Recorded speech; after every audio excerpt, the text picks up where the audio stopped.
You know, this is the fast reversible step, and this is the slow rate determining step of the process. Now, when I talk of acidity of beta hydrogen, I know the acidity of acid is always proportional to the stability of the conjugate base. Yes or no? So, do you think that this negative charge is very stable here? Why? Minus I effect. Minus I effect of 2 chlorines on the same carbon and 3 fluorines on the next carbon, lot of minus I effect. So, certainly this anion is stable, by very strong minus I effect of chlorine and fluorine, and so many chlorine and fluorine. Yes or no?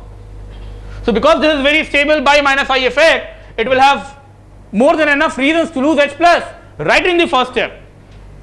The reaction would trigger with loss of H plus because this H plus is fairly acidic and willing to go. Now, let us talk of the different halogen acids. Hi more than HBr more than HCl more than HF happen to be the order of acidity. So, I guess F minus would be the strongest base because it is coming from the weakest acid. HF is also particularly weak because of intermolecular hydrogen bonding. So, because HF is the weakest acid of the lot, F minus is the strongest base and the worst leaving group.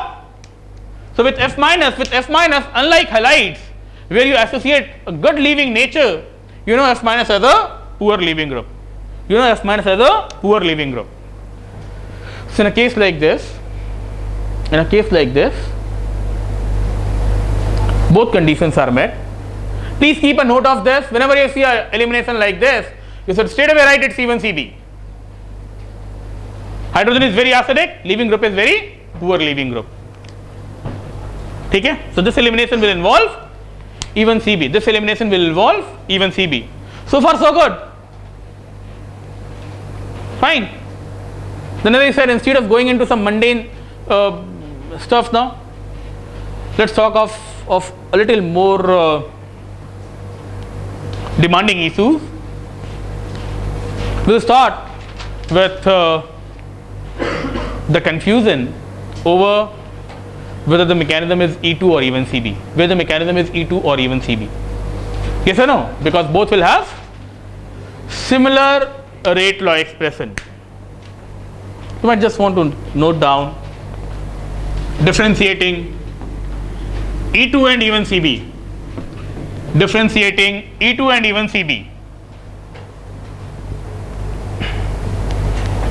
Again, a historically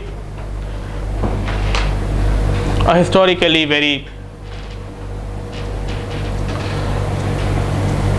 significant incident where, say, we started with a molecule like pH CH2 CH2Br. We tried elimination of over a molecule like pH CS2 CS2Br. Now, at least I have tried to give a reasonable acidity to the beta carbon because I have placed it next to the ring. So, negative here would be stable. How?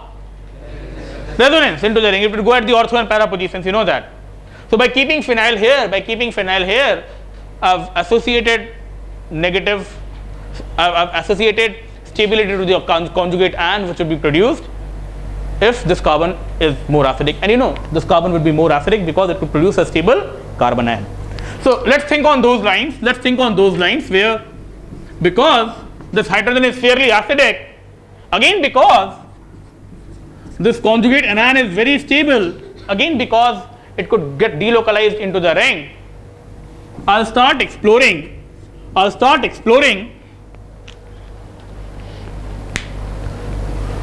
a long-lived carbon ion intermediate.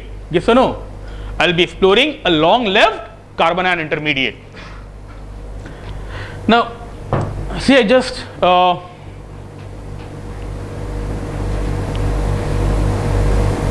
make a particular or a very significant change in the reagent.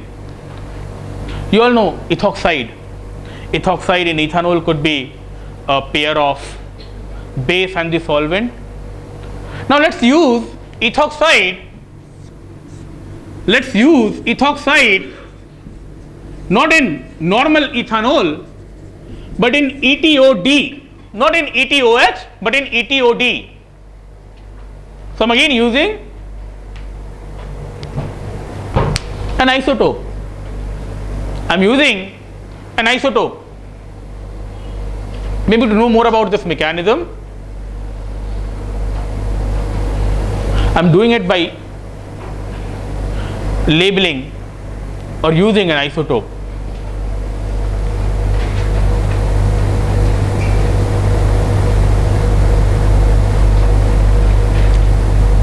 Now, because this is going to give you an alkene, in a fairly slow step, with this coming down and this going out in the slower step, as I said, you'll always be expecting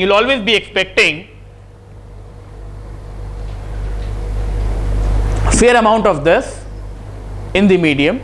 You'll be expecting fair amount of this because this is formed by a fast step and it goes out in a slow step. Okay? I mean, when do you call this step slow? When I call this equilibrium, when I represent it as an equilibrium, if you remember, if the forward is say K1 and the backward is K minus 1 and K equilibrium is the ratio of K1 and K minus 1, realize I can call this the slow step even involving an equilibria only if this is slower than K minus 1. Yes or no? Hey, if K1 is fast, in all likelihood K minus 1 will not be fast, or maybe if this is a step, if this is a particular rate kinetics, that is another one. You know K1 is fast. When I say it's fast moving forward, I certainly say that K1 is fast, it's high. But I'll call it slow. Call it slow, and the rate determining step of this reaction when it is the slowest of all, and certainly when it is slower than K minus 1. When it is slower than K minus 1. So let's shift our focus. Let's shift our focus to this carbon ion, which we are expecting to be there with certain amount of longevity, which can move left as well as right. It's moving right slowly, and maybe this is faster than this.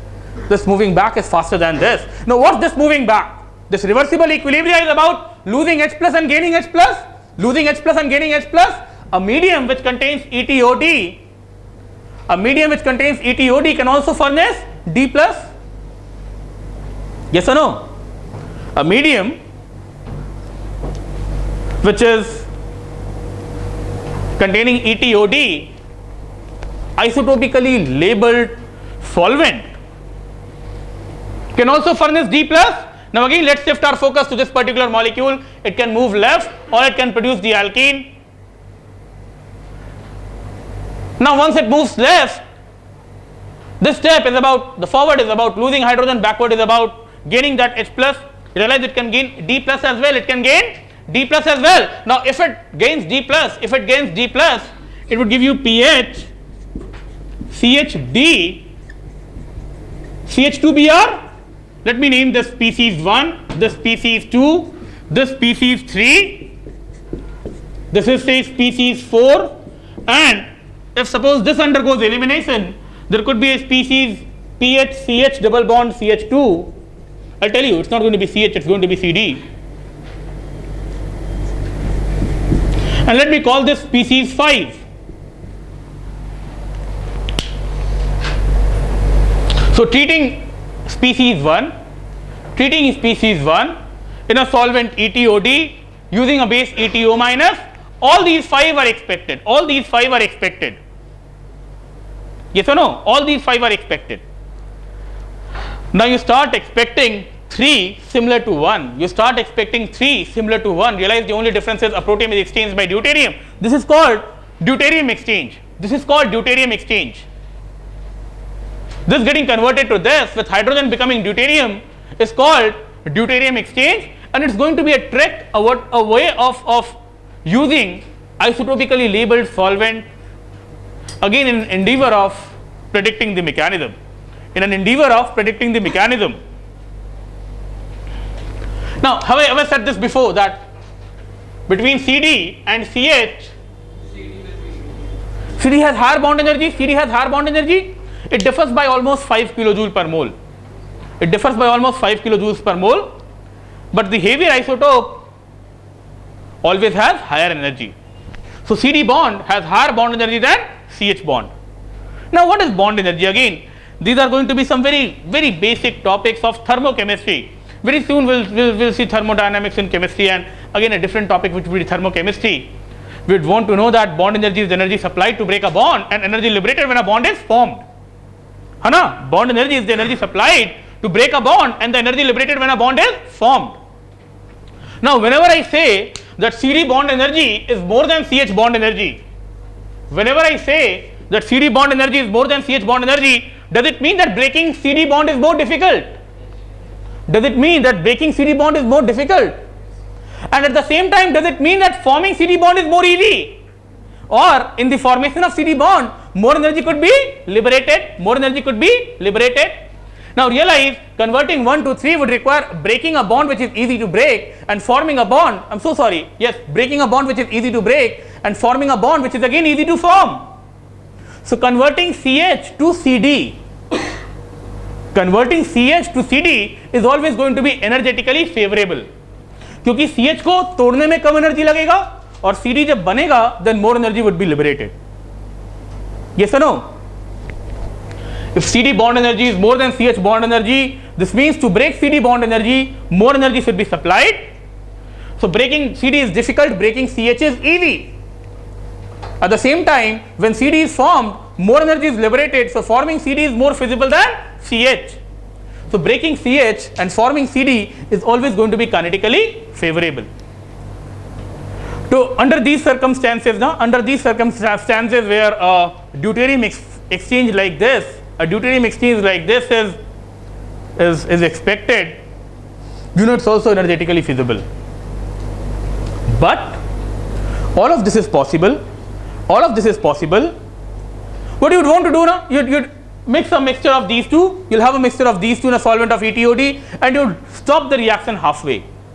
You might not want the reaction to complete, because when you let it complete, you'll get more of alkene. You'll want to stop it halfway so that more molecules remain in the original form, and you would just want to check whether in one deuterium has been incorporated or not. Now realize, in one deuterium would be incorporated, there would be deuterium exchange, 1 would become 3, sum of 1 would become 3 only if 1 becomes 2, and 1 would become 2 only if the mechanism is even CB. So eventually, using ETOD, stopping the reaction midway, if you see that deuterium has found its way, if you see that deuterium is incorporated either in the species 3 which is analogous to 1 or in the alkene 5, it's even CB. Because this deuterium exchange is energetically favorable, but only if all of this passes through a carbon conjugate base which is there in the mechanism of even CB. Let me tell you, in this case, you don't find deuterium incorporated. In this case, you don't find deuterium incorporated. Doing this with ethoxide and ETOD, you don't get deuterium incorporated neither in the molecule nor in the alkene. Realize, इसके बाद अगर इसका भी elimination होता ना, तो between CD and CH bond would have been easy to break. So even this molecule which would have been obtained by deuterium exchange from 1, even if this underwent the elimination, it would have given you an alkene containing CD and not CH. So eventually the alkene would also have had deuterium in it. But you would have had deuterium incorporated in the molecule or in the alkene only if this was formed, only if even CB would have been observed. Deuterium is not there, so it's not even CB, it's C2. Fair enough? You realize you wanted to fix this issue because once you do the kinetics of this, you see that the rate is getting affected both by the addition of this as well as by the addition of ETO minus. ETOD is just a solvent here. The base is this one and the molecule is this one. So once you study the kinetics of this, you'll see rate is equal to K, the molecule RBR in this case, as well as ETO minus, which is say the base. So let us fix whether it's C2 or even CB. Try this. Instead of ETOH, use ETOD. If you get deuterium in the molecule, it's even CB, otherwise it's E2. You don't get deuterium incorporated, so it's not even CB, it's E2. I guess all of you are understanding this.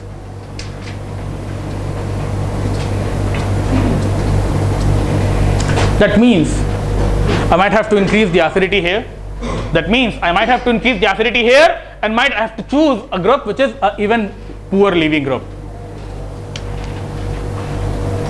Yes or no?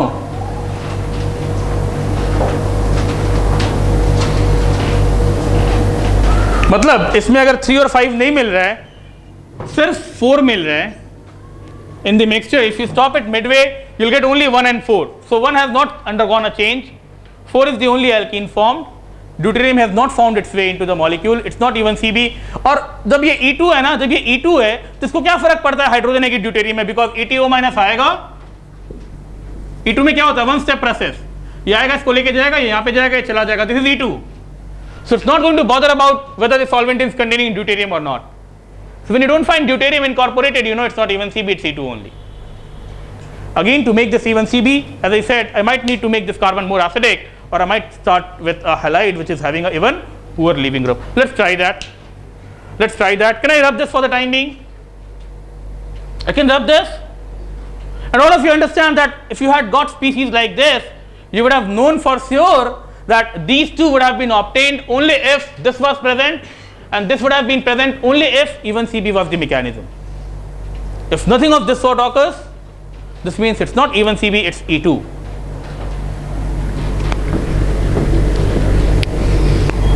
Try a molecule like this, where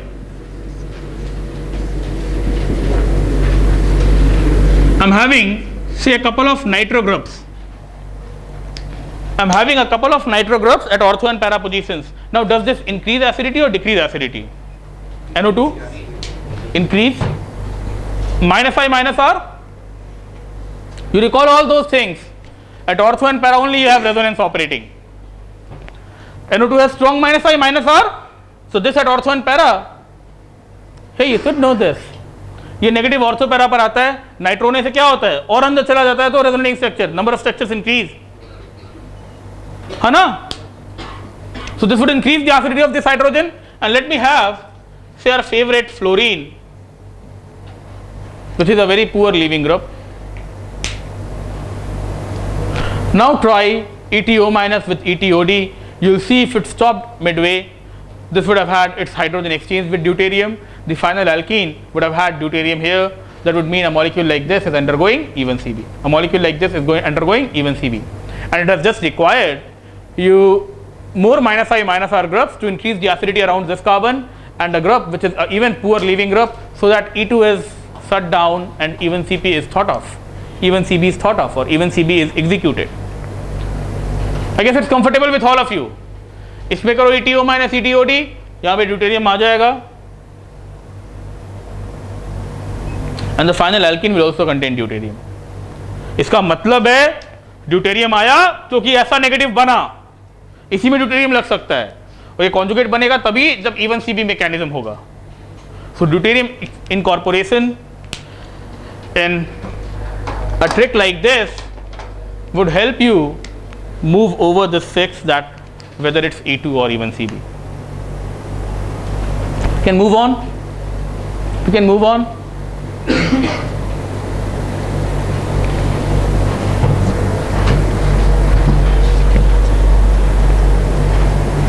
You might not have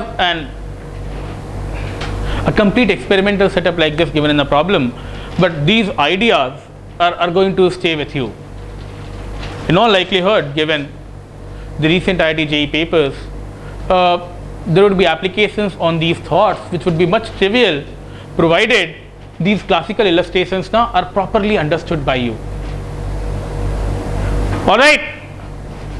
Now let's see another issue which is going to look and actually is much simpler than this. An issue which is certainly much simpler than this.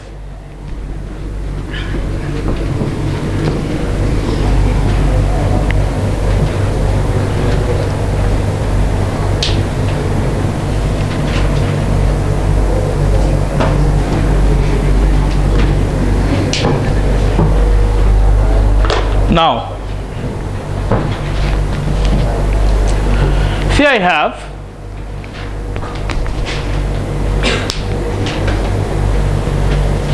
how do I differentiate between E1 and E2? how do I differentiate between E1 and E2? And right now, I'm actually, as I said, not keen into going into factors affecting E1 and E2. Just a few ways by which I could differentiate E1 and E2. Certainly those factors apart, which would help in stabilization from the carbocation in E1, or taking care of steady crowding around transitory state in E2. Keeping those factors apart, have I discussed isotopic effect with you? Isotopic effect, kinetic isotopic effect. Have I ever discussed kinetic isotopic effect with you? No? Be very attentive. Wonderful way of predicting or proposing mechanisms. Amazing way, and certainly the easiest and the simplest to execute. Let me have a molecule like this and a molecule like this, where I have the two groups as CH3 or the two groups as CD3. Let me name this halide 1, let me name this halide 2. Let me try elimination in both of them. And suppose the rate law expressions are, for one I'll write rate is equal to, now instead of K1 I would prefer to write KH. Instead of K1 I would prefer to write KH because of hydrogen atoms around. And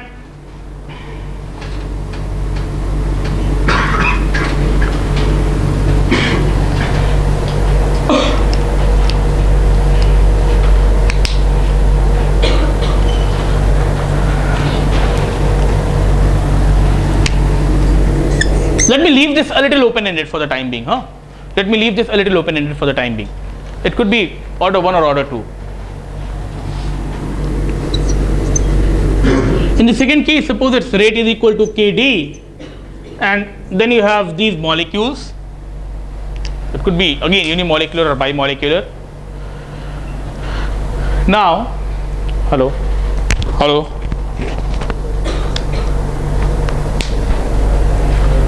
Say I'm not allowed to change the concentration of the halide or the base. I'm not allowed to change the concentration of the halide or the base. That is why now, whether it's the halide or the base, I'm keeping it a little open-ended. I'm not changing, I'm not playing around. With the concentration of halide or the base. So for the same concentration of halide and the base, the two rates would be proportional to or would be equal to the ratio KH upon KD. It would be equal to the ratio KH upon KD. If this is for reaction 1 and this is for reaction 2.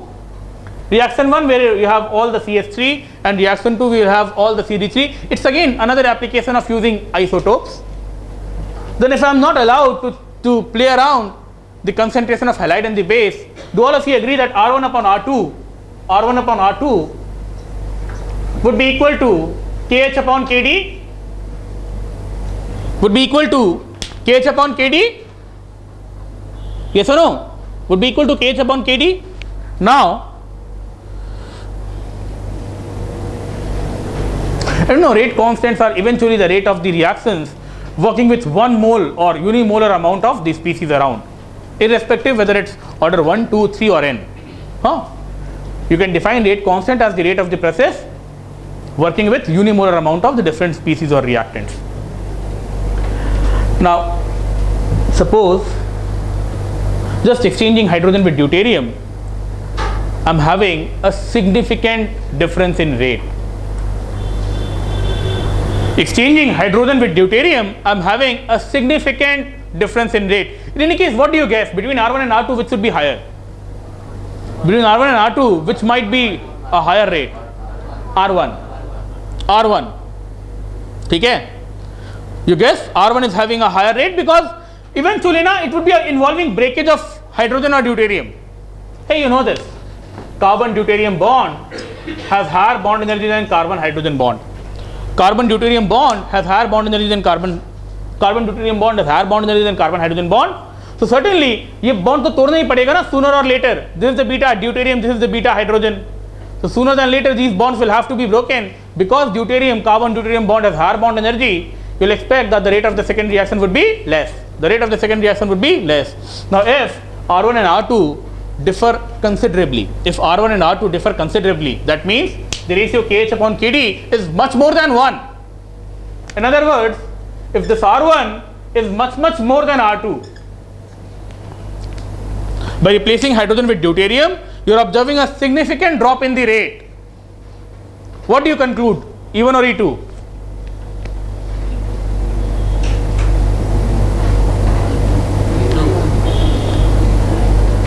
Think over it. Substituting hydrogen with deuterium, if you are having a significant drop in the rate, what do you make out? E1 or E2? E2? Why? Yes, because breaking the carbon hydrogen bond or the carbon deuterium bond is the slow step in E2. Recall E1, slow step is the loss of leaving group. Hey, is this clear to you all or not? In E1, slow step is the loss of leaving group. And breaking carbon hydrogen or breaking carbon deuterium bond is the fast step of the process. Yes or no? In E1, whether CH bond breaks or CD bond breaks would be in the fast step. It would not be there in the slow step. But in E2, which is just one step, leaving group would depart and carbon hydrogen or carbon deuterium bond both would break. Carbon hydrogen or carbon deuterium bond would break in the only or the slow step of E2 I come back to it again. You know, carbon deuterium bond would require more energy. So on this ground, if substituting hydrogen with deuterium has the rate decreased considerably, you know that this bond is being broken in the slow step. You know that breaking this bond is involved in the rate determining step, and that is why the difference in bond energy is having its say in the eventual rate of the process. Do all of you understand this? Now this is called primary or 1 degree isotopic effect. This is called primary or 1 degree kinetic isotopic effect. I guess all of you are very comfortable till this point. If straight away there is a difference in the rate at which a molecule and an analogous molecule with just the atom substituted by the isotope, if the rate is straight away different, you'll guess that this bond involving the molecule, involving the atom or the isotope is broken in the slow step of the process, and depending that its features in which of the mechanism, you'll predict that is the mechanism of the reaction. Now because you know carbon hydrogen bond breakage or carbon deuterium bond breakage is in the slow step in E2, if a situation like this is there, you straight away predict E2. Yes or no? अरे भाई E2 में carbon hydrogen और carbon deuterium bond break करता है ना slow step में, E1 में तो फास्ट स्टेप में ब्रेक करता है, तो फास्ट स्टेप में ब्रेक करता है तो ठीक है, थोड़ा बहुत एनर्जी का डिफरेंस तो क्या फर्क पड़ता है, पर जिसमें स्लो स्टेप में ब्रेक करता है वहां पे because of difference in bond energies there will be straight away difference in the rate of the reactions. Such an easy way to predict mechanism. It's called 1 degree or primary kinetic isotopic effect. You can move on. Now what do you guess? Had it been E2, this would have been expected, or in other words, had this been expected or had this been observed, you would have called it E2. Suppose the conditions are such that you are carrying out E1 on them. Be very attentive, be very relaxed. Suppose you are carrying on